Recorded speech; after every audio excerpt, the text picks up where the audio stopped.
আপনি কি জুলাই জাতীয় সনদ, সংবিধান সংস্কার বাস্তবায়ন আদেশ ২০২৫ এবং জুলাই জাতীয় সনদ লিপিবদ্ধ সংবিধান সংস্কার সম্পর্কিত নিম্নলিখিত প্রস্তাবসমূহের প্রতি আপনার সম্মতি জ্ঞাপন করিতেছেন, হ্যাঁ অথবা না?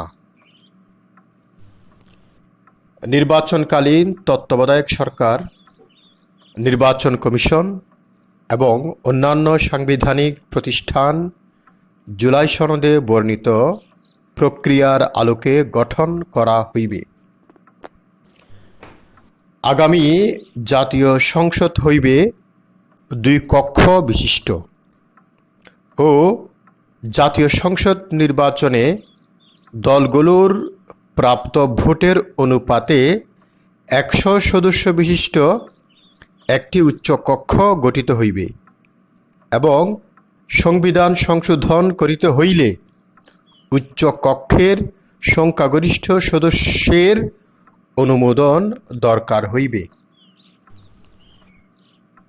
সংসদে নারী প্রতিনিধি বৃদ্ধি, বিরোধী দল হইতে ডেপুটি স্পিকার ও সংসদীয় কমিটির সভাপতি নির্বাচন, মৌলিক অধিকার, বিচার বিভাগের স্বাধীনতা, স্থানীয় সরকার, প্রধানমন্ত্রীর মেয়াদ, রাষ্ট্রপতির ক্ষমতাসহ তফসিলে বর্ণিত যে ৩০টি বিষয়ে জুলাই জাতীয় সনদে ঐকমত্য হয়েছে, সেগুলো বাস্তবায়নে আগামী সংসদ নির্বাচনে বিজয়ী রাজনৈতিক দলগুলো বাধ্য থাকিবে।